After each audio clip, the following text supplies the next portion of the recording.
नमस्कार, जय श्री राम सभी को। मैं विष्णु शर्मा आप सभी का स्वागत करता हूं अपने YouTube channel Shri Balaji academy पर। तो कल हमने देखा था कि फोटोसिंथेसिस की प्रोसेस किस तरीके से होती है, जिसके अंदर हमने देखा था कि जब फोटोसिंथेसिस की प्रोसेस होनी होती है तब जो स्टोमाटा पोर है वो ओपन होता है, वहाँ से गैसेस एक्सचेंज होता है और वाटर एक्सचेंज होता है, और जब फूड बन जाता है उसके बाद स्टोमाटा पोर बंद हो जाता है with the help of guard cell, और उसके बाद तो वो फूड जो होता है उसके अंदर ट्रांसपोर्ट होता है, उसके अंदर पहुंचाया जाता है अलग अलग पार्ट्स तक, और जो एक्सेस फूड होता है उसको स्टोर कर लिया जाता है in the form of starch. तो ये हमने कल देखा था। अब आगे बढ़ते हैं एक्टिविटी 5.2 की तरफ। Take two healthy potted plants and which are nearly the same size. Keep them in a dark room for 3 days. Now place each plant on separate glass plates. Place a watch glass containing potassium hydroxide by the side of one of the plants, and the potassium hydroxide is used to absorb carbon dioxide. तो हमने क्या किया, potted plant वो लिए और साथ साथ में क्या किया कि जो एक प्लांट है और दोनों को ग्लास से कवर कर दिया। इस तरीके से पूरा ग्लास जार आपको दिख रहा होगा, दोनों को कवर कर दिया। और एक में हमने क्या रख दिया, पोटेशियम हाइड्रोक्साइड रख दिया। ये किस लिए, वो कार्बन डाइऑक्साइड को एब्जॉर्ब कर लेगा इसलिए। Cover both plants with separate bell jars as shown in figure. Use Vaseline to seal the bottom of the jars to the glass plate so that the setup is airtight. अब क्या करना है, bell jar, ये जो होते हैं bell jar से हमने उसे क्या कर दिया, पूरा कवर अप कर दिया, और अगर उसमें से एयर जो है निकल ना पाए इसलिए उसे सील करने के लिए हम वैसलीन वगैरह यूज कर रहे हैं। Keep the plants in sunlight for about 2 hours. पहले तो उसे डार्क रूम में रखा गया और उसके बाद सनलाइट में उसे रखा गया 2 घंटे तक। Pluck a leaf from each plant and check for the presence of starch as in the above activity. ठीक है, अब उसके बाद उसमें से एक पत्ते को तोड़ा और उसके अंदर स्टार्च है या नहीं वो चेक करने के लिए ऊपर की जो एक्टिविटी, कल जो हमने एक्टिविटी देखी थी उसके अकॉर्डिंग प्रोसेस किया। कल हमने क्या देखा था कि स्टार्च देखने के लिए हमने पहले उसे डार्क रूम में रखा, फिर उसे सनलाइट में रखा 6 घंटे तक, उसके बाद फिर उसको गर्म पानी में रखा, उसके बाद फिर उसको अल्कोहल में रखा, अल्कोहल में उसे बॉईल किया, फिर उसके अंदर आयोडीन के सॉल्यूशन में उसे रखा। तो इस तरीके से हम स्टार्च चेक कर पा रहे हैं कि उसके अंदर जो आपको ब्लू कलर के स्पॉट्स दिखाई दे रहे थे वो सारे के सारे किसको रिप्रेजेंट करते हैं, स्टार्च को रिप्रेजेंट करते हैं। ठीक है, based on the two activities performed above, can we design an experiment to demonstrate that sunlight is essential for photosynthesis? क्या आप इस बात से ये कंफर्म कर पा रहे हैं कि क्या किसी भी फोटोसिंथेसिस के लिए सनलाइट की रिक्वायरमेंट होती है? So far we have talked about how autotrophs meet their energy requirements, but they also need other raw materials for building their body. Water used in photosynthesis is taken up from the soil by the roots in terrestrial plants. Other materials like nitrogen, phosphorus, iron, and magnesium are taken up from the soil. अब क्या सिर्फ किसी भी plant को अपना food बनाने के लिए सिर्फ वाटर और फिर कार्बन डाइऑक्साइड और सनलाइट ही चाहिए? क्या और कोई मटेरियल नहीं चाहिए, और कोई न्यूट्रिएंट नहीं चाहिए? ऑब्वियसली चाहिए। समझ में आए, जैसे उसे फॉस्फोरस भी चाहिए, नाइट्रोजन भी चाहिए, आयरन भी चाहिए, मैग्नीशियम भी चाहिए। तो ये सब वो कहाँ से लेता है, ये सब वो सॉइल से लेता है। सॉइल से जब पानी उसके अंदर आता है, वाटर जब रूट्स होते हैं, प्लांट के जो रूट्स हैं वाटर को जब एब्जॉर्ब करते हैं तो वाटर के साथ ही ये मिनरल्स जो होते हैं उसमें मिले हुए होते हैं, और उन्हीं मिनरल्स को वो अपने अंदर यूज करता है। Nitrogen is an essential element used in the photosynthesis of proteins and other compounds. और नाइट्रोजन काफ़ी ज़्यादा इंपॉर्टेंट है, हमारे एनवायरनमेंट में भी नाइट्रोजन का काफ़ी बड़ा रोल प्ले होता है। ठीक है, आगे देखते हैं। This is taken up in the form of inorganic nitrates और नाइट्राइट्स। नाइट्रेट और नाइट्राइट के फॉर्म में ये हमें मिलता है। क्यों? क्योंकि नाइट्रेट और नाइट्राइट क्या होते हैं, जो HNO3 जो कि क्या बोलते हैं मतलब ऑक्सीजन के साथ मिले हुए होते हैं। ठीक है, और it is taken up as organic compound which have been prepared by bacteria from atmospheric nitrogen. या तो इनऑर्गेनिक होगा, इनऑर्गेनिक मतलब उसके साथ कार्बन या फिर हाइड्रोजन या ऑक्सीजन मिले हुए होंगे, और ऑर्गेनिक मतलब वो सिंपल फॉर्म में है, उसके साथ कुछ भी मिला नहीं हुआ है। तो या तो ऑर्गेनिक के फॉर्म में लिया जाएगा या इनऑर्गेनिक फॉर्म में लिया होगा। तो ये था आपका ऑटोट्रॉफिक न्यूट्रिशन, जिसके अंदर प्लांट्स जो है अपना खाना खुद बना रहे हैं, उसी को हम क्या कहते हैं, ऑटोट्रॉफिक न्यूट्रिशन। अब हम आते हैं हीटरोट्रॉफिक न्यूट्रिशन की तरफ। Each organism is adapted to its environment. Adapted का मतलब क्या होता है, एडजस्ट, अपने आप को एडजस्ट करना। जैसे आप सपोज करो आप अपने घर में रह रहे हैं, ठीक है, अपने मम्मी पापा के साथ रह रहे हैं। अब इनकेस कहीं आपको जाना पड़ता है किसी रिलेटिव के यहाँ या गांव में जाना पड़ता है, वहाँ का एनवायरनमेंट आपको अच्छा नहीं लग रहा है, ठीक है, लेकिन कुछ दिनों के लिए आप वहाँ पर एडजस्ट करते हैं किसी भी तरीके से, तो दैट इज कॉल्ड अडेप्टेड, ठीक है, क्योंकि वो माहौल आपको पसंद नहीं है लेकिन आप एडजस्ट कर रहे हैं, ठीक है। और उसी तरीके से जैसे एक एग्जांपल के तौर पर समझाऊं कि आप किसी रूम में रह रहे हैं, मान लो रेंट वाले रूम में रह रहे हैं, फिर आप रूम चेंज करके दूसरे रूम में जाते हैं, तो शुरुआत में अटपटा सा लगता है, अजीब सा लगता है, लेकिन फिर उसके बाद उसी माहौल में आप एडजस्ट भी हो जाते हैं, that is called adaptation. The form of nutrition differs depending on the type and availability of food material as well as how it is obtained by the organism. For example, whether the food source is stationary such as grass or mobile such as a deer would allow for difference in how the food is accessed and what is nutritive apparatus used by cow and lion. ठीक है, अब food आप किस तरीके से ले रहे हो उस पर भी डिपेंड करता है कि आपको कितने न्यूट्रिशन की जरूरत है और किस तरह के न्यूट्रिशन की आपको रिक्वायरमेंट है। जैसे सपोज करो कि फूड अगर आप सपोज करो आप स्टेशनरी ले रहे हो, स्टेशनरी इन द सेंस कि जैसे प्लांट्स हैं, ग्रास हैं, अगर उसको ले रहे हो तो आपकी न्यूट्रिशन की रिक्वायरमेंट अलग है। उसी तरीके से कोई ऐसी चीज़ें हैं जो दौड़ने वाली है, मोबाइल है, मूव करने वाली है, वैसी चीज़ों को आप ले रहे हो तो आपकी न्यूट्रिशन की रिक्वायरमेंट अलग है। जैसे एक लायन है, अगर वो डियर को खाते है तो उसकी न्यूट्रिशन की रिक्वायरमेंट कैसी है, अलग है, ठीक है। Some organisms break down the food material outside the body and then absorb it. Examples are fungi like bread molds and yeast and mushrooms. Others take in whole material and break it down inside their bodies. कुछ ऐसे organism भी होते हैं जो food को बाहर ही break करते हैं और उसके बाद उसे अपने बॉडी के अंदर लेकर जाते हैं। जैसे आपने देखा होगा ब्रेड होता है या फिर रोटी होती है, रोटी को अभी तो बारिश का सीज़न है, बारिश के सीज़न में अगर उसे बाहर रख दोगे तो आप देखोगे कि उसके अंदर छोटे छोटे मतलब फंगस लग जाती है उसके अंदर। तो फंगस क्या करती है, उसे बाहर ही ब्रेक कर लेती है, उस कॉम्प्लेक्स स्ट्रक्चर को बाहर ही ब्रेक कर लेंगी और फिर बाद में उसे अपने बॉडी के अंदर इंसर्ट कराएंगी।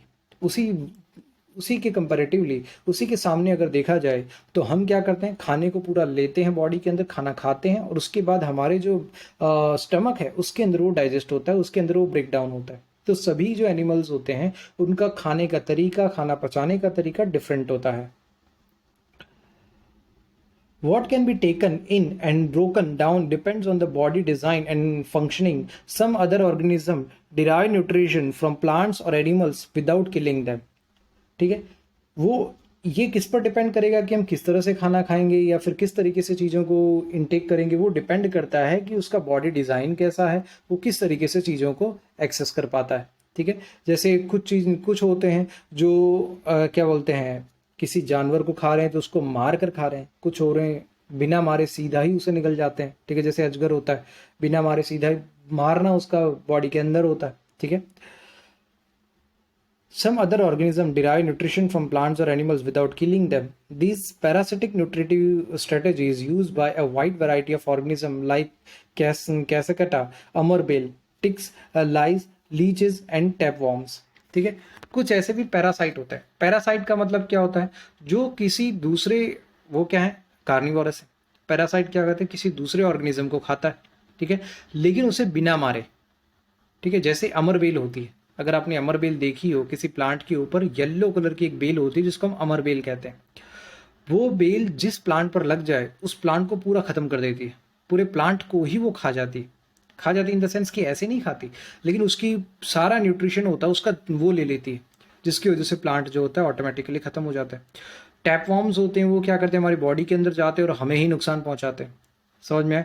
उसी तरीके से बहुत सारे ऐसे चीज़ें होती हैं जो जिसको हम पैरासाइट कहते हैं, जो किसी होस्ट के ऊपर रहती हैं। जैसे सपोज करो, मैं आपको एग्जांपल के तौर पर बताऊं, जैसे सपोज करो कि ये प्लांट है कोई, ठीक है, इस तरह से कोई प्लांट है, अब इसके ऊपर कोई अमरबेल लग गई, इस तरीके से अमरबेल लग गई, ठीक है, तो ये क्या करेगी, इसके जितने भी न्यूट्रिशंस होंगे उस सब न्यूट्रिशंस को वो इनटेक कर लेगी, सारे न्यूट्रिशंस को वो ले लेगी। अब इसकी वजह से क्या होगा, इस प्लांट के पास न्यूट्रिशन की डेफिशिएंसी हो जाएगी और ये प्लांट खत्म हो जाएगा। तो जो होस्ट, ये जो पहले वाला प्लांट था उसको हम कहते हैं होस्ट प्लांट। क्या कहते हैं, होस्ट प्लांट। तो जो हमारा होस्ट है, जो न्यूट्रिशन उसने अपने लिए बनाया था, वो उस किसको दे रहा है, अमरबेल को दे रहा है, तो वो बिना न्यूट्रिशन के रह जाएगा। इस तरीके से जो पैरासाइट होते हैं वो पूरी चीज़ों को ख़त्म कर देते हैं। ठीक है, पैरासाइट मतलब दूसरे जीवों पर डिपेंड रहने वाला और उनको किल करके खाने वाला, उसको हम पैरासाइट कहते हैं।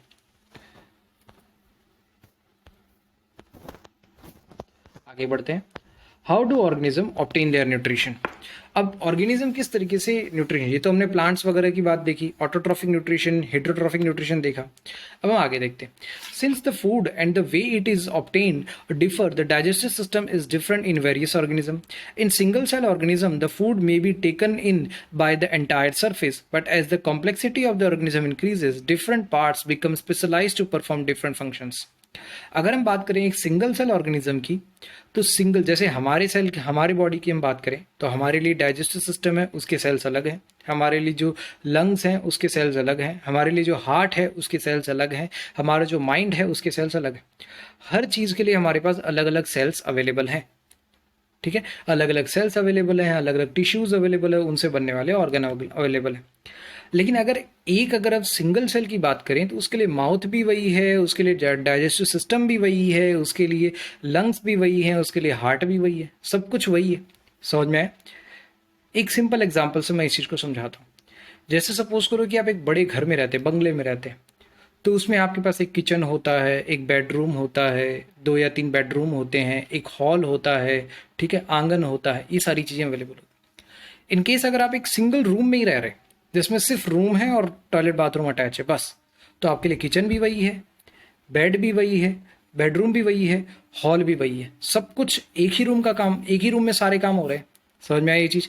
तो वही सिंगल सेल में होता है, क्योंकि उसके पास अवेलेबल ही एक सेल है। तो उसके लिए माउथ भी वही हो जाएगा, उसके लिए डाइजेस्टिव सिस्टम भी वही हो जाएगा, उसके लिए एक्सक्रीशन पार्ट भी वही हो जाएगा, उसके लिए लंग्स भी वही हो जाएंगे, उसके लिए हार्ट्स भी वही हो जाएगा। समझ में आई ये चीज़? तो ऐसा ही एक सिंगल सेल एग्जाम्पल हम लेते हैं जिसको हम अमीबा कहते हैं। ठीक है, याद रखिएगा अमीबा की स्पेलिंग जो है काफ़ी डिफरेंट है, AMOEBA होती है। और दूसरा, अमीबा का स्ट्रक्चर जनरली एग्जाम में पूछा जाता है और सबसे इजी स्ट्रक्चर यही होता है, जैसा चाहें वैसा ड्रॉ कर दें, बस वो अमीबा बन जाएगा। एक सर्कुलर शेप बना दें किसी भी तरह का, जैसे एग्जाम्पल के तौर पर मैं आपको अगर दिखाना चाहूँ तो आप इस तरह का एक सर्प बना दिया और बीच में सेल दिखा दिया, दैट इज अमीबा। ठीक है, सबसे सिंपल ड्राइंग अगर साइंस में है 10th में तो यही है। But the complexity the organism increases. और ये तो क्या था, सिंपल स्ट्रक्चर था।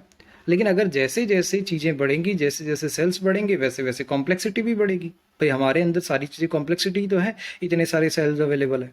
ठीक है, फॉर एग्जाम्पल अमीबा, अमीबा की स्पेलिंग आप देख लीजिएगा, takes in food using temporary finger like extensions of the cell surface which fuse over the food particle among a food vacuole, and inside the food vacuole complex substances are broken down into simpler ones which then diffuse into the cytoplasm. The remaining undigested material is moved to the surface of the cell and thrown out. In paramecium, which is also unicellular organism, the cell has a definite shape and food is taken in at a specific spot. Food is moved to this spot by the movement of cilia which cover the entire surface of the cell. अब actually अगर हम बात करें amoeba की तो किस तरीके से उसके अंदर होता है उस चीज को हम समझने की कोशिश करेंगे। देखो, ये एक अमीबा है, उसके सामने यहां पर एक फूड रखा हुआ है। तो इसने क्या किया, सूडोपीडिया, सूडोपीडिया मतलब उसका एक फेक स्ट्रक्चर जो उसने बनाया, जो वैसा है नहीं, लेकिन उसने एक पर्टिकुलर टेम्पररी टाइम के लिए बनाया। तो इस तरीके से उसने फिंगर लाइक स्ट्रक्चर्स जो है अपने एक्सटेंड कर लिए और उस फूड को अपने बॉडी के अंदर ले लिया और बॉडी के अंदर लेके उसे क्या कर दिया, डाइजेस्ट कर लेगा। ठीक है, उसके बॉडी के अंदर एंजाइम्स होते हैं, हमारे बॉडी के अंदर एंजाइम होते हैं। एंजाइम का मतलब होता है डाइजेस्टिव जूसेस, जो हमारे एक तरीके से एसिड होता है एंजाइम का मतलब, जो कि हमारे बॉडी के अंदर हमारी जो चीज़ें होती जो हमने खाई हैं, जो फूड हमने इंटेक किया है, उसको ब्रेक करने का काम करता है। तो वैसा ही ये क्या करेगा कि उस फूड को अंदर लिया, इस तरीके से अंदर लिया, और ये कहीं से भी उस फूड को ले सकता है।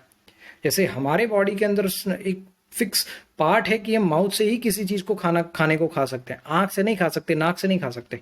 लेकिन अमीबा का जो स्ट्रक्चर होता है कुछ ऐसा होता है कि वो कहीं से भी खाने को खा सकता है। चाहे अगर मान लो कि ये फूड यहाँ के बजाय अगर यहाँ रखा होता तब भी वो अपने इस साइड के जो स्ट्रक्चर है उसको बढ़ा लेता और उसको खा लेता। जहां भी फूड रखा हुआ होता वो खा सकता था। ये उसकी एक स्पेशलाइजेशन होती है। ये सिर्फ और सिर्फ मतलब अमीबा जैसे कुछ यूनिसेलुलर है उनमें होती। वहीं एक दूसरा इसी तरीके का यूनिसेलुलर, यूनिसेलुलर मतलब क्या होता है, जिसके अंदर एक ही सेल हो। ठीक है, उसी तरीके का एक यूनिसेलुलर है जिसको हम कहते हैं पैरामेशियम, जो कि एक स्लीपर के शेप का होता है। स्लीपर जो चप्पल आती है ना हमारी, उसके शेप का होता है। उसके अंदर ये प्रोसीजर नहीं होता। उसके अंदर एक फिक्स स्पॉट होता है, वहीं से फूड को वो इनटेक करेगा। इन केस अगर फूड जो होता है उसके उस स्पॉट से दूर होता है, तो पहले वो अपने स्पॉट को, जहाँ से वो खाना खा रहा है, उस स्पॉट को उधर लेकर आएगा और उसके बाद उसे खाएगा। ठीक है। यहाँ एक वर्ड आया साइटोप्लाज्म। साइटोप्लाज्म में क्या होता है, ये जो आपका, जैसे ये सेल है, सेल के अंदर न्यूक्लियस होता है, न्यूक्लियस के बीच में जो जेली लाइक स्ट्रक्चर होता है उसी को हम कहते हैं साइटोप्लाज्म। उसी को हम क्या कहेंगे, साइटोप्लाज्म कहेंगे। आगे बढ़ते हैं।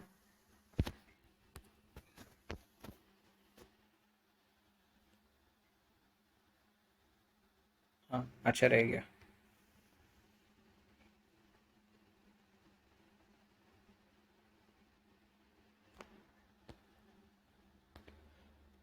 अब ये तो हमने इन सारे एनिमल्स के बारे में बात करी। अब हम आते हैं न्यूट्रिशन इन ह्यूमन बीइंग्स।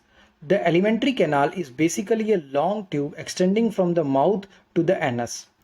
हमारी बॉडी की सबसे बड़ी जो कैनाल होती है वो एलिमेंट्री कैनाल होती है, जो यहाँ से स्टार्ट होती है और हमारे एनस, जहाँ से एक्सक्रेशन होता है, वहाँ तक जाती है। ये कहाँ, ये पूरा का पूरा जो आपका फूड पाइप, ऑइसोफेगस, उसके बाद फिर आपका जो स्टमक होता है, स्मॉल इंटेस्टाइन, लार्ज इंटेस्टाइन, वहाँ से होते हुए एनस के थ्रू आपके एक्सक्रेशन पार्ट तक जाती है। उस पूरी पाइप को क्या कहेंगे, एलिमेंट्री कैनाल कहेंगे। In figure 5.6, we can see that the tube has different parts. Various regions are specialized to perform different functions. What happens to the food once it enters our body? We shall discuss this process here. ठीक है। अब जैसे ही हमारे body के अंदर food intake होता है, उसके बाद वो किस तरीके से जाता है उसको हम यहाँ पर देखेंगे। देखिए, हम आपको एलिमेंट्री कैनाल दिखा रहे हैं, ध्यान से देखिएगा। देखो, ये आपका होता है माउथ, यहाँ से आप फूड को इनटेक करते हो, और फिर ये पूरा का पूरा ऑइसोफेगस। ठीक है। ऑइसोफेगस के बाद ये पूरा का पूरा आपका स्टमक, स्टमक से फिर स्मॉल इंटेस्टाइन, फिर लार्ज इंटेस्टाइन, और ये एनस, और यहाँ पर आपकी जो क्या नाम है, एलिमेंट्री कैनाल खत्म होती है। मतलब ये देखिए, ध्यान से देखिए, यहाँ से आपकी एलिमेंट्री कैनाल स्टार्ट हो रही है और यहाँ पर ये खत्म होती है। तो काफ़ी बड़ी होती है एलिमेंट्री कैनाल। समझ में आई चीज़? ये पूरा का पूरा मतलब फूड खाने से लेके जहाँ तक फूड बॉडी से वेस्ट पार्ट के फॉर्म में बाहर नहीं निकल जाए, उस पूरे स्ट्रक्चर को हम क्या कहेंगे, एलिमेंट्री कैनाल कहेंगे। ठीक है। तो आई होप यहाँ तक आपको समझ आ गया होगा। आगे बढ़ते हैं। अब इसके लिए हम किस तरीके से हम न्यूट्रिशन लेते हैं। Take 1 ml starch solution in 2 test tubes A and B. 1 ml हमें स्टार्च सॉल्यूशन लेना है टेस्ट ट्यूब के अंदर जो ए और बी है। Add 1 ml saliva to test tube A and leave both test tubes undisturbed for 20 to 30 minutes। हमने क्या लिया, स्टार्च सॉल्यूशन लिया। स्टार्च सॉल्यूशन का मतलब क्या होता है, जैसे आप प्याज हो, सॉरी आलू होता है, आलू को अगर थोड़ा सा काटते हो तो उसमें वाइट वाइट सब्सटेंस निकलता है, दैट इज कॉल्ड स्टार्च। उसी को हम स्टार्च कहते हैं। वो स्टार्च आपने ले लिया दोनों टेस्ट ट्यूब में। एक में आपने सलाइवा डाल दिया। सलाइवा मतलब हमारा जो थूक निकलता है ना, उसको हम सलाइवा कहते हैं टेक्निकल लैंग्वेज में। वो सलाइवा डाल दिया और दूसरे में आपने कुछ नहीं डाला और उसको आधे घंटे जितना तक रखने दिया। Now add a few drops of dilute iodine solution to the test tubes. In which test tube do you observe a colour change. ठीक है। और उसके अंदर फिर डाइल्यूट आयोडीन सॉल्यूशन डालना है। आयोडीन सॉल्यूशन डालना है उसके अंदर, और अब देखना है कि किसके अंदर आपका कलर चेंज हो रहा है। What does this indicate about the presence और absence of starch in the 2 test tubes. What does this tell us about the action of saliva on starch. इससे हमें क्या देखने को मिलता है, क्या क्या चीज़ें होती हैं। ठीक है। ये सारी चीज़ें यहाँ पर हमें पढ़नी है। ठीक है।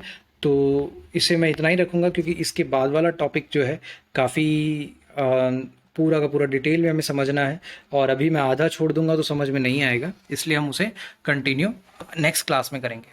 अभी मैं आपको एक चीज़ और बता दूं, इस चैप्टर से काफ़ी सारी चीज़ें जो है बहुत इंपॉर्टेंट है। जैसे कि एग्ज़ाम पॉइंट ऑफ व्यू से अगर देखा जाए तो आपकी पहली तो ये है, जो आपका ये रेस्पिरेशन सिस्टम है वो इम्पॉर्टेंट होता है। उसके बाद आपका ये आ जाएगा, क्या नाम है, एक मिनट,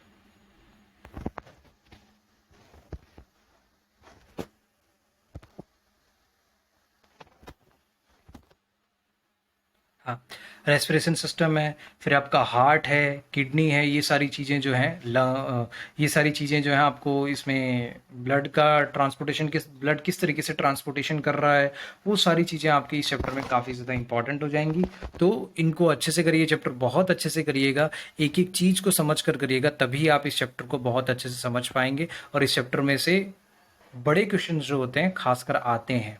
ठीक है, इस चीज़ को खास ध्यान रखिएगा। तो ध्यान से इस चैप्टर को एक एक चीज़ को पढ़िएगा, ऐसा नहीं कि आप स्किप करके पढ़े जा रहे हैं। ठीक है, और मैं आपसे रिक्वेस्ट यही करूंगा कि डेली जो आपको मैं यहाँ पढ़ा रहा हूँ उसको पढ़िए, समझिए और उसका रिवाइज करिए। नहीं समझ में आता तो फिर से मुझे कमेंट सेक्शन में आकर आप पूछ सकते हैं। ठीक है, और आपके स्कूल में भी अगर कोई कुछ पूछा गया है, खास करके 10th वाले स्टूडेंट से मैं बता रहा हूँ कि आपके स्कूल में भी इनकेस आपको कोई टॉपिक पढ़ाया गया, आपको नहीं समझ में आ रहा है स्कूल या ट्यूशन में, वो भी आपको डाउट है, तो आप मुझे कमेंट सेक्शन में पूछ सकते हैं। और कमेंट सेक्शन में अगर नहीं पूछना चाहते हैं तो मैंने अपने हर वीडियो के डिस्क्रिप्शन में मैं आपको एक अपना टेलीग्राम ग्रुप का एक लिंक भेजता हूँ। उस टेलीग्राम से आप जुड़ जाएं तो वहाँ पर आप रेगुलरली जैसा क्वेश्चन पूछना चाहते हैं, जैसे आराम से आप पूछ सकते हैं। तो इसी के साथ आज की क्लास हम यहीं समाप्त करते हैं। सभी को जय श्री राम।